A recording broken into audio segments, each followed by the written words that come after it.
Welcome, everybody, to this week's episode. We really appreciate you joining us. This podcast really shows us how we can all learn, live, and thrive off of each other. By sharing our knowledge through our conversations, we will impart some knowledge whilst learning ourselves how to progress even further. Here is your host.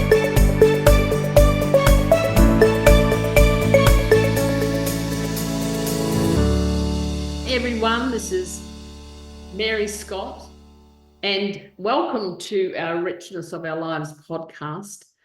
Today's guest is from New Zealand.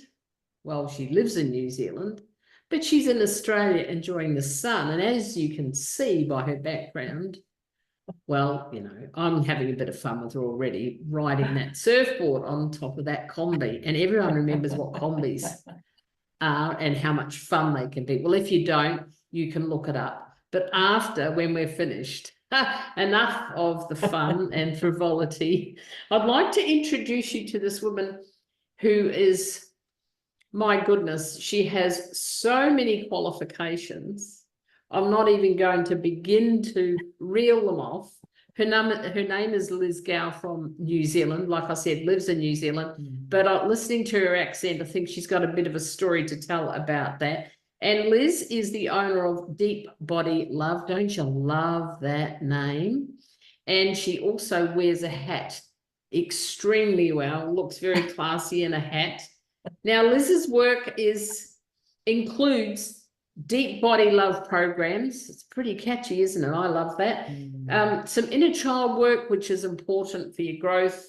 I've got a bit of a kindred spirit here. Chakra energy healing, EFT tapping.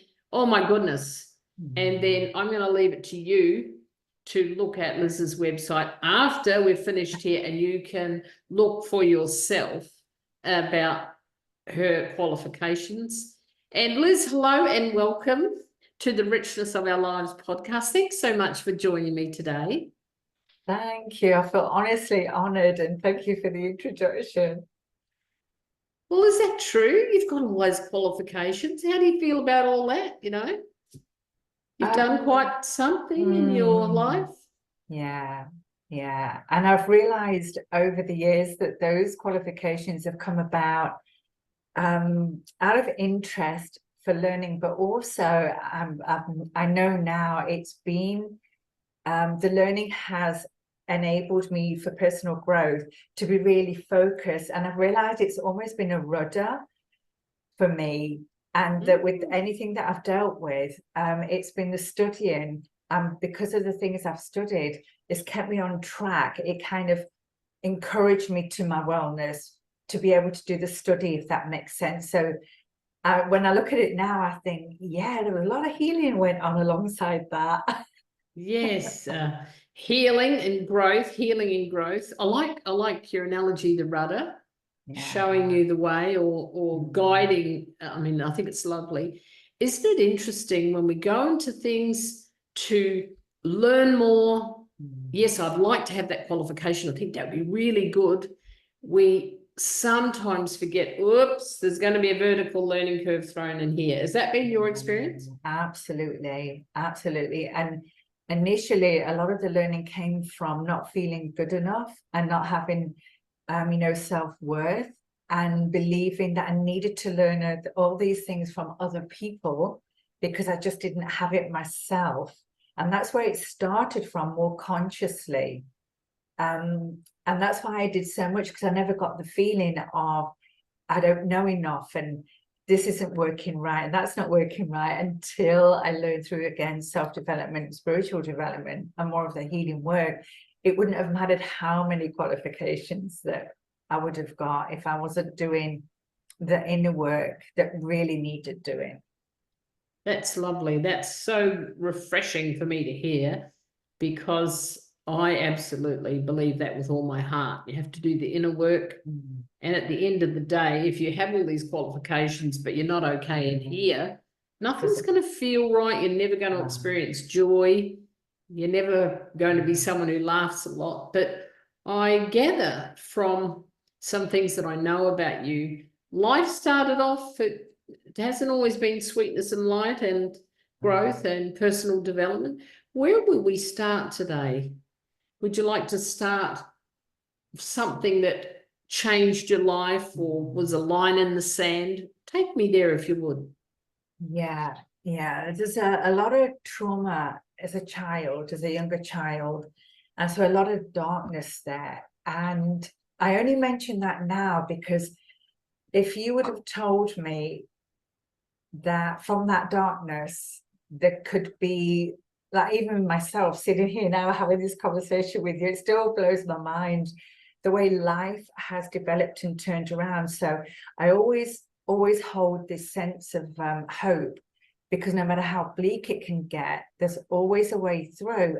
We have to make it happen. But the turning point for me wasn't until I was studying as an occupational therapist. So we'd just started, I think we'd been 6 weeks in, and I was in, they called it psychiatry, so it was in a mental health class. And I could see it was overheads then, so on the board, and there was all these symptoms for bulimia, eating disorder. And there was all of these lists of pre-morbid, so, you know, what might be the reasons why somebody might have bulimia, and all of these kind of symptoms, if you like, and then background story. And I looked, and I've only ever had one out-of-body experience, and that was it. And I've got tickling now. I'm 62. This was when I was 30. And I remember looking at the board and thinking, oh my God, I think I've got bulimia. I'm like, I think that's me. And then there was all these other things. And before then, I hadn't fully appreciated how violent my background was. I always thought it was discipline. You know, oh, it's just discipline, how it is. And then anyway, basically at that moment, we came out, and I was with a really good friend, and I literally had an out-of-body experience. And that was the first time that I went into counseling, because I had a total breakdown. Everything shattered, literally. And I've heard that before, and I thought that's pretty dramatic, but it's true. It's what you know is. And so that's when it was the first time. I was in my 30s, and I'd actually had an eating disorder since I was 16. And significant eating disorder, significant distorted body image since I was 16. Did not pick it up until I was in that class. So at age 30, your life flashed before you. Yeah. And you had a huge aha moment that was so frightening you left your body. Yeah, 100%. Didn't know what to do with that. And the teacher that was teaching us that, I ended up being in counselling with her. And I was in Scotland at the time, and she actually is from New Zealand. And I was with her for 5 years, and she did a lot of talk, listening. And that was interesting. But I don't know how I got through occupational therapy, the study, because it was for the next 3 years. We'd only just started. But I was always drawn to mental health, and you know, we used to have placements, so it would be mainly in mental health, although we had physical, but all the time, every week I had counseling. Every single week I had counseling all the way through. That's absolutely brilliant. So we've already, for people listening, we've already had an inkling where that accent came from. Scotland. There you go. No, Nottingham. From Nottingham. But you were working in Scotland at the time. Yeah. And that's where you studied your occupational therapy. And that's where you got this huge message that revealed part of yourself, like a mirror image coming back to you. Yeah. Wow. Okay, so then lots of therapy, lots of huge growth spurts, as I call them. You know, when I'm about to hit one of those, I go, here we go, we're having another growth spurt. Oh my gosh. And you know, I think I liked what you said at the beginning. You said there's always a way through. And clearly you've demonstrated that. You continued on with your studies. You continued on with your therapy, your exploration. What was the one thing that kept you going? I think the one thing that kept me going is I'd always been a carer. So the violence came from my mom, She had a terrible life, and I get it now, but just for context, I guess. And so at a very young age, I became a carer, and I would look after my brother and try and look after my mom and my sister. So I was very much a carer. And when I did occupational therapy, I was a financial consultant only for a short time, and I was so depressed.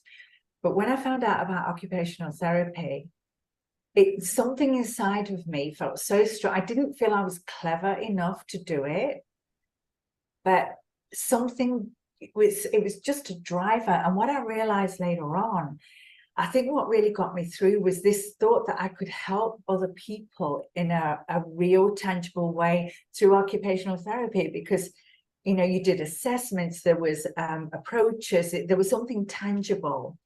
And I think subconsciously I needed to be able to be helpful in some way, because I had a pretty negative impression of myself. And I would say this is all subconscious. So it was that, oh my God, this is so awesome, occupational therapy. And I could help people. And I guess I was wanted to make myself feel better as well, but it felt very tangible. And it was the only thing I could focus on. It was the only thing I could focus on. So the counseling and the getting well was so I could do occupational therapy. At that point, it was by proxy, because I couldn't do it for myself yet. Yes. You had a purpose. Absolutely. That's right. Yeah. I'm also imagining, and help me out with this, that because of the level of abuse that you were put under, let's say, that you became very desensitized. So it was just, this is how our family is, and this is how it goes. And then having the counseling, I want to say, I'm thrilled that you came to that point and that you committed to that level of counseling. It's a big commitment. I'm familiar with those kind of commitments, twice a week, once a week for several years. That's part of my story as well. And I know what it takes to go down that road. But I think the reason I bring up the desensitization is that if you haven't looked in another window or another family, you just think this is how it is. This is what I'm meant to do. And you shut all that off. Yeah. What would you say then would help someone at the moment if they had any inkling about, we had a pretty lousy life, when you hear people saying those lines where they minimize, like I heard my father say once, none of my kids had anything bad happen to them, nothing a good hiding wouldn't fix. Yeah. And I remember because I was in my 30s, I was pretty struck by that. I was like, oh my gosh, So what would you say to people that are minimizing some of that pretty horrific punishment, let's call it, that was lodged on them? It's a really, really good question, Mary, because I've worked with a lot of people over the last 30 years, and it depends where they are and how safe they feel in themselves to hear whatever message I would say. I don't mean to get so, for example, if somebody's living in an abusive situation, so often people can be with an abusive partner when they've experienced that from their family, and so they're so triggered and their nervous system is in this constant fight and flight, so there is no access to getting them to see anything. Do you know what I mean? Versus somebody that's maybe got a job or has got some interest and got some stability somewhere and life is a bit more stable, then I would give different kind of advice to that kind of person. So it would depend. Somebody that, I guess somebody who's highly activated, I would be trying to support them in seeing things that they're doing well. Well, they would find that hard, but I would try and highlight some of the positives and not being through rose-colored glasses. But if they were a cook or if they've got a friend, what would your friend say about how you care about them? So I would try and come in a different way because the mind would not be there yet. No, So that's right. I would try that kind of way of touching parts of them to build a self-esteem a little bit and a confidence. And for a person that's maybe got a little bit more of that, I would really encourage them to, because often you hear them say that a lot. And I've actually done this a few times, and they've said things like, I've heard you say that a lot. And when you do, and then whatever their reaction is, I would maybe mention that. And I wonder what an impact that would be on like a younger version. But you have to be careful, or I have to be careful, because you don't know what you're triggering. Absolutely. I'm not sure agree. this is helpful or what you meant, but no, I think it's extremely helpful. And I think when you started to answer, and yes, it was a tricky question. I agree with that. One of the things that you said that I think is very important, certainly for the listeners and for this here and now moment, is you mentioned safety, and everyone has the right to feel safe, be safe.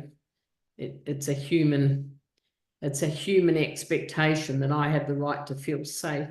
And what I'm understanding from your great answer, incidentally, is that there's not a one fixed system. Yeah. You have to experience the person in the moment.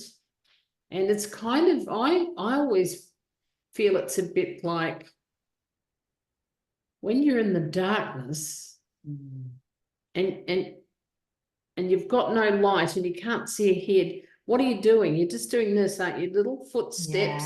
You're feeling things, you're finding your way, and that's what you're doing. You're finding your way with each person. I think that's absolutely fabulous. Let's go back again, if I may, to your therapy. You're saying counselling, I'm saying therapy, but I think we're saying the same thing. Yes. Yeah. What was your biggest learning? If you were to pluck one thing out, what was your biggest learning from staying the course? Honestly, I have done so many different counselling. And when I came to New Zealand first in 99 and then back in 2003, I met a counsellor. So I was in my 50s. I'm 62 now. So this was in 2003. And I met a counsellor called Victoria. And she did narrative therapy, which consequently was the counselling that I trained in narrative therapy. One of the biggest things, and so I'd been in counselling and therapies for years and years and years, but the significance of being with her in narrative therapy, it was the first time she'd separated out the eating disorder from myself. So it's like the anxiety, the depression, the eating disorder, the emotional eating, the stress. So it was pulling away from the identification of being an eating disordered person. There was no Liz in there. There was no room for that. And she was the first person in narrative therapy. Was the first time it was, well, hang on a minute, let's step back a little bit and let's look at the eating disorder. What is this doing? What are the behaviors? What are the traits of it? And it was a bit spacey initially, because I'm like, but it's me, but it's not. That was a turning point. And I've used that a lot over the years. I've worked with so many people, and I've used that a lot. If we can separate from there, because there's many parts to us. And that really helped me with separating out the eating disorder, and therefore being able to reflect on what was the behavior in eating disorder? When did it happen? What does it do to you? What does it have you believe about yourself? So the second thing was when I realized that somewhere in this twisted part of us, I had a belief that the eating disorder was helping me. It was not. And the eating disorder was getting worse. And I worked with a lot of people, or some people, not a lot, some people that had anorexia. It would take your life. There was never a point when the eating disorder was going to help you feel well. It always wanted more and more, and took more and more of your body, your mind, your spirit, your soul. And when I realized the damage it was doing, the damage that it wasn't helping me, it just wasn't. No, that's a good helpful as well. Well, I think that's what you're talking about, contrasts, aren't you? The massive contrast. And I like that you learnt that, because we have different parts of ourselves. And what I'm hearing, and I'm happy to have your feedback, that somewhere Liz was able to emerge. Yeah. And the woman that you are sort of got a little look in, and then stuck your head up and started to learn and grow. That, I mean, obviously, look at you. You look stunning. You wouldn't have called you in your 60s.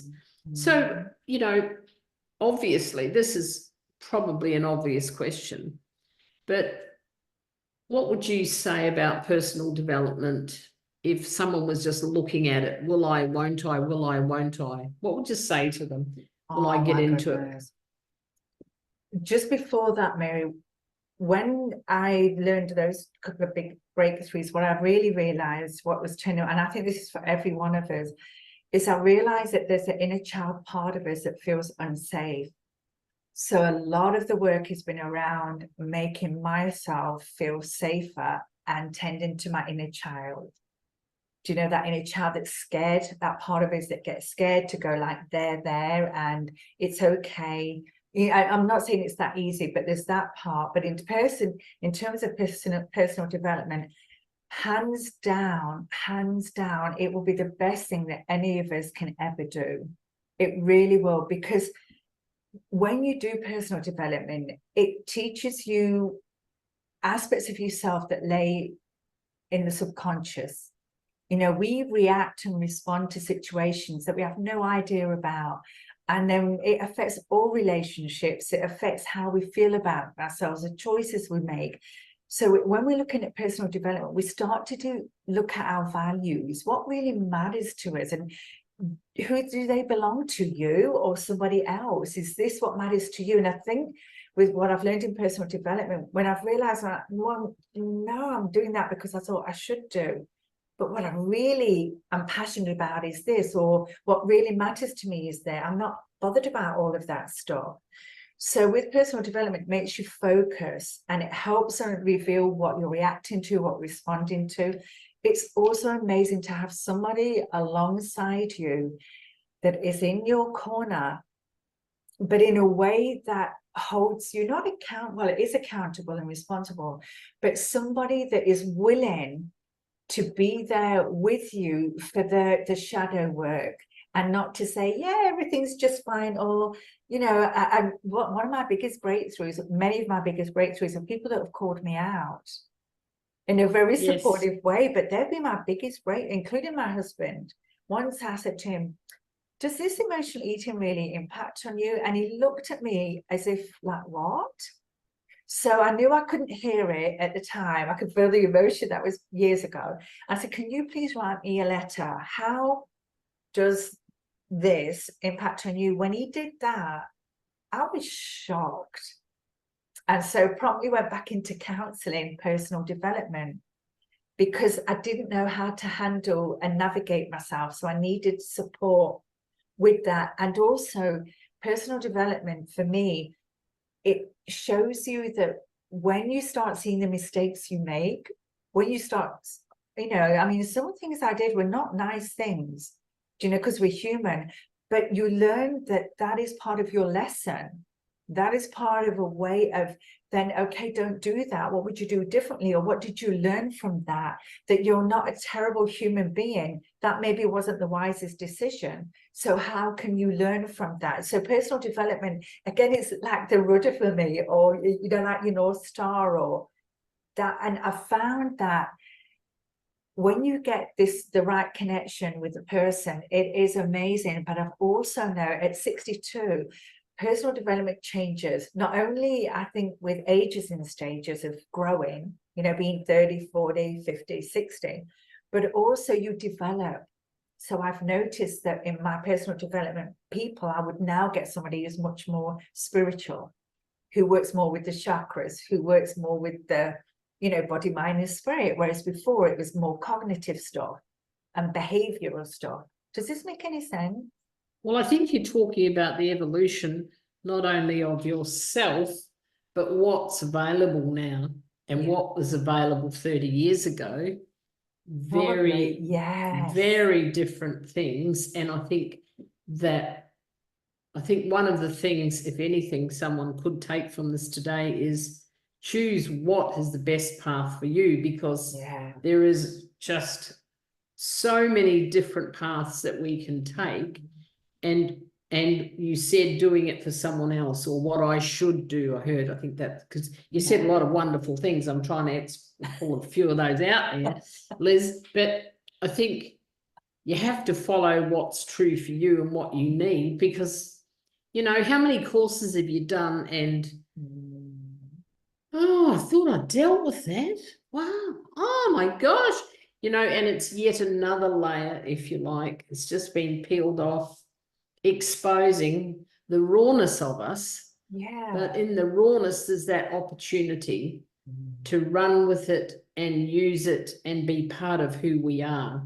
And another thing that you said about the inner child, I think is really important in terms of there's different parts of ourselves. And I think that's one of the primary ones that I certainly have done a lot of work with people about. And some of the things that happened when we were little were to protect us. I do a lot of work with people with inner critic. And sometimes that starts out as a protection for us as a little person. And then we realize that it's not ours, it belongs to another. And then we go, we can change that. And I'm a great believer, I think you already know this, of cheer squads. And you're saying it in a different way. Cheer squads, and get yourself a good coach, because the cheer squad can be there to raise you up and to cheer you on, and your coach can say some things that you might not want to hear to keep you, pull that rudder back in again. And, you know, I think there's so much, just listening to you, I was thinking, oh my gosh, where will I take this? But I think the place I'd like to go now is, what's important to you? We've heard a lot about how you can help other people, but what's important to Liz right now today? What do you value? What's special for you? Honestly, Mary, I can feel the emotion coming as well. For a long time, I felt like a space cadet, like I was really flawed as a human being. I was working in mental health and eating disorder service, and I had a significant eat disorder, and I couldn't go to any doctors or anything like that. Mind you, I wouldn't recommend that now initially anyway, unless they knew what they were talking about, because it's not right, I'm getting tangled up in that. But what's important to me now is, when I first started thinking I really want to support people more with emotional eating, because eating disorder is a different service, and I've done a lot of that for a long time, and now this is part of my life here, and there's so many people, and honestly it breaks my heart. I'm like, oh my God, these amazing, incredible people that are emotional eating. Now, when I say emotional eating, I mean when it harms a person, where they've got inflammation in the body, they're in pain and it's harming them. Is that I couldn't find anybody that I felt safe with to just hear me as a human being. And I always wanted to help people like myself, that people looked at you and thought you were doing really well, that you were successful, and yet behind that, you were not feeling that way at all. So I wanted to help people like me. So what's really important now is I'm just developing a new way, an online course. And the reason I'm saying that now is because I've always worked a lot with one-to-one and in groups, small groups, so with people. And it's been really like, oh my gosh, there's so much information out there that I would love to share. And what I've been doing is maybe sharing so much with clients. And it's the first time. What's important to me now is there's so much information that I have learned, and stories that maybe aren't accurate, or there's a little bit more information that would be useful. Is I want to share what I've learned in some way, and then hope that it helps people.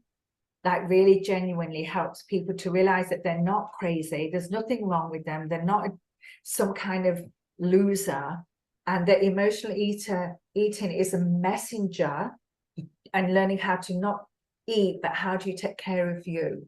So it's really important for me. It's almost like I have this information inside of me and I want to share it because maybe it will help people. And yeah, and it's been hard because I've been wanting to do it one-to-one, but that's very limited as well. Does that Tell me, answer? tell me something. You started answering this by, you can feel the emotion. What touches you? You just take your time. I think this is real. People are Tell me suffering. what touches you. Sorry. Tell me what touches you. Tell me what touches you. We've got a lovely little moment here of vulnerability, and I appreciate that. Thank you. Honestly, it's people don't need to suffer the way that they are. They treat themselves terrible. Do you mean the way that you suffered? Is that what you're saying? I guess so. That I know that suffering, and it's like, it's unnecessary. You're an incredible human being just by your mere existence, and people treat themselves really badly with emotional eating and whatever shape, size they are, and really allow horrible things to happen to them, to people to talk to them like, you don't deserve that. You don't have to put up with that, that you're worthy more than that, that it breaks my heart. So what you're saying is, are you talking about you? I know I'm being quite direct, but you're talking about other people at the moment, but there's something driving you that's way deeper than just other people. There's something that's driving Liz from in here. Were you just talking about yourself back then, just a second ago? I'm being honest, because for a long time, it's to do this. Who am I to come on and talk about stuff like this? And I realized that if I don't start believing in myself, I don't have to be like anybody else. If I don't start believing in myself, then I'm always going to have this belief of being damaged goods. That's right, and thank you for staying with me. Thank you. I appreciate that. So I think that vulnerability, I've got a saying, I'm not sure if you've heard it, vulnerability and strength, and strength and vulnerability. And you're demonstrating that beautifully for us and our audience today. And so tell me about, let's jump out of that, if we will. Tell me about how you seek joy on a daily basis. Now, we're on holiday, and my husband's 72, I'm 62, and I'm really just starting out in the entrepreneurial business, and I'm like, what am I thinking? But what brings me joy is that we are cultivating the rest of our lives with vitality, well-being. We're both healthy, and I feel like I've been given a gift. So what gives me joy is being in my body, sensing her, being with her, playing, dancing, being in awe of nature, connecting with people in a different way, holding so much gratitude. And I'm now learning more about gratitude, that's great, but we've got to first learn to receive, like to truly receive. That's the tricky bit, isn't it? Yeah. No, I'm happy to help you, but don't give it to me. And now, like, honestly, Mary, I get more joy because I feel like I'm showing up in life more now than showing up to fix myself or make sure I'm a good human being, or I mean, I hope for that, but I just get pleasure that how lucky are we every single day, having basics like shower, we've got water, can eat whatever we want. My body's wellness, because I was so big at one stage, I couldn't walk very well. I walk, I'm fit, I stretch, I can laugh, I'm not really that. I wouldn't wear a top like this a few years ago because it's too loud. Do you It's know what fabulous. I mean? But Yes. now I'm like, I like it and it's great. I like my earrings. So there's joy in lots of things and also in the very deep things. And it's a very genuine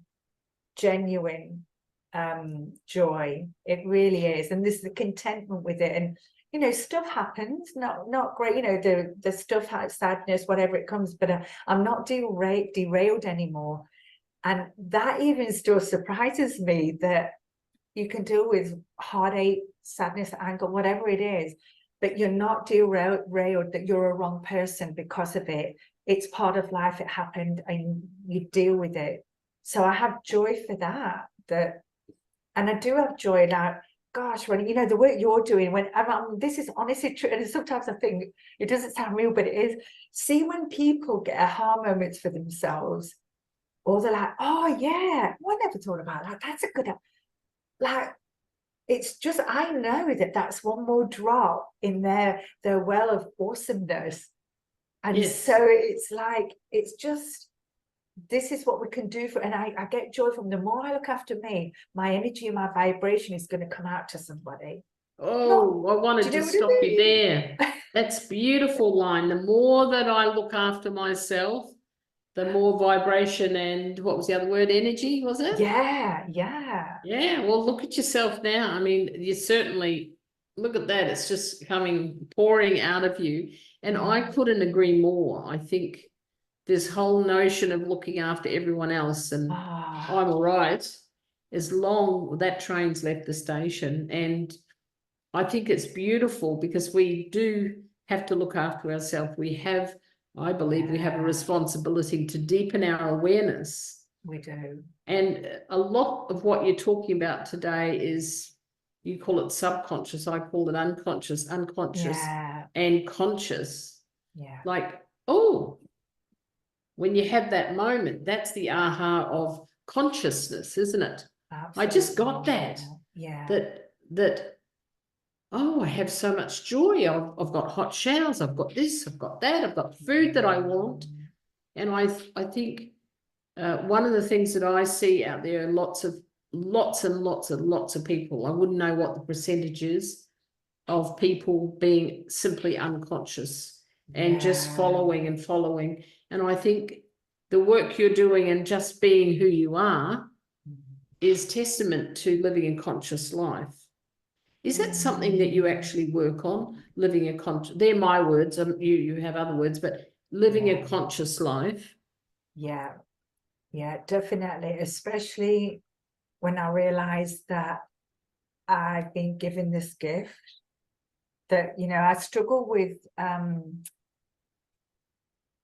hearing of things about torture and stuff like that. You know, I think about it, so when I think about other people in the different countries where it's war-torn and there's terrible things that are happening and things like, I struggle, I can't even watch TV much. So this conscious life is, I really see it as a gift. And I'm like, oh my God, how many people would love to be in my position, to feel this freedom? And so it makes me appreciate my life and live it consciously. Whereas a long time, when I started to feel better, I would shut myself down because I felt it would show I didn't care if I was bright, if I was happy in my own life. And this is some of the twisted stuff when I was younger, but I was like, I couldn't be happy because it meant I didn't care for people that were less fortunate than me. And it felt wrong. I've spent a long time learning that it's okay to have this life, a long time. I would say it's one of the biggest hurdles actually over the years. And so consciously, it's like, oh my God, this is a gift. Like, I've been given this. How can I not be grateful and live it? I mean, somebody else, like, wherever they are, they would give anything for a third of what I've got. Do you know what I mean? So now it's almost like I've been throwing away a gift, but it's taken me, I'd say probably this is one of my biggest blocks. It used to be Yeah, that's good. Because you hear so many people say, you know, well, I do, you can't help the poor by being poor yourself or being one of them. And so what you're saying is that if I keep putting other people before me, I never ever grow to inspire others to do the same. Yes, yes, And I think that's really important because yes. quite often, if you think about something like comparison, oh, they're doing better and they're, you know, and so then we're minimizing ourselves. We're not putting the light within us to shine, Yeah. which I believe will inspire more people to look at themselves and have an opportunity to grow. And you're right, the news is probably not a good place to put your head. Yeah. And so many people do before they go to bed and wonder why they're not sleeping so well. But I think that, I mean, it's like the aeroplane. Suddenly I've got all these different examples, you know, put the oxygen on yourself first before you help others.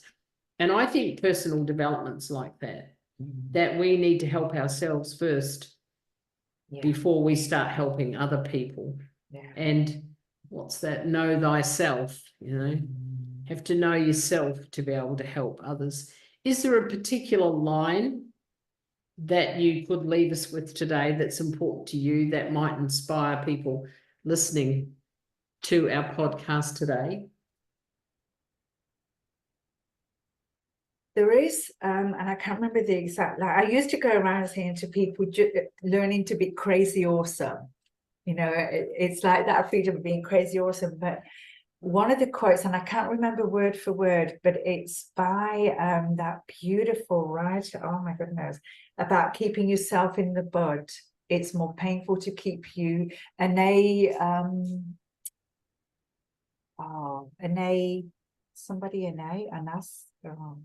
Oh, that's all right. Explain. It's something about loss.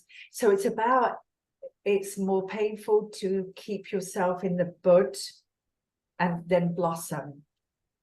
That's right, because you're really stifle. That's a great example, because if you stay in the bud, you stifle yourself. Yeah, that for and a long to bloom time, is to flourish. Is to flourish. I beg your pardon.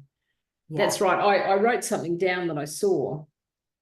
Anam Kara, your soul friend. Oh, see that? Oh, yeah, absolutely. See the work by John O'Donoghue and Anam Kara, you are your soul friend. It's fabulous. And I've got his book, and that's what I go by, because the body, mind, and spirit in his words, in his poems, in his writing are so strong. So yeah, Anam Kara for sure. That lit you up, Liz. That lit you up. That lit you up. Look at that. And that's what we're doing. Yeah, that's who we are. That's who we need to be. Is our soul's best friend, Anam Kara. Yeah, and let the light shine through you. Well, you know, I feel really inspired. I mean, we have lots of like-mindedness going on here, and you've been giving us a glimpse of different windows, and I'm sure you're making a massive difference, beg your pardon, in people's lives. And I thank you for giving up your time today. I really, really appreciate you being on the Richness of Our Lives podcast. And I hope that we can talk again soon, because you have so much to offer. And thanks so much. Your soul friend. I think that's a line that we can leave with, is it not? Yeah, beautiful. Beautiful. And Mary, it does not feel like giving up my time at all. It's just been an absolute privilege. And I have to say that what makes me want to shine my light is when I'm inspired by others, and you're one of those people. You know, your vivaciousness, your energy, your brightness, and being really onto it and straight. And it's that when we surround ourselves more and get pulled by it, it pulls us up. So I thank you for that. Oh, you're so welcome, Liz. You enjoy the rest of your holiday. Keep that light shining bright. I think it's lovely. You have a great rest of your day.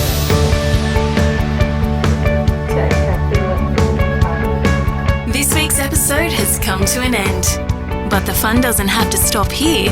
If you have any questions, suggestions, or feedback, head over right now to Twitter and Facebook and like, share, and get involved. Join us next time.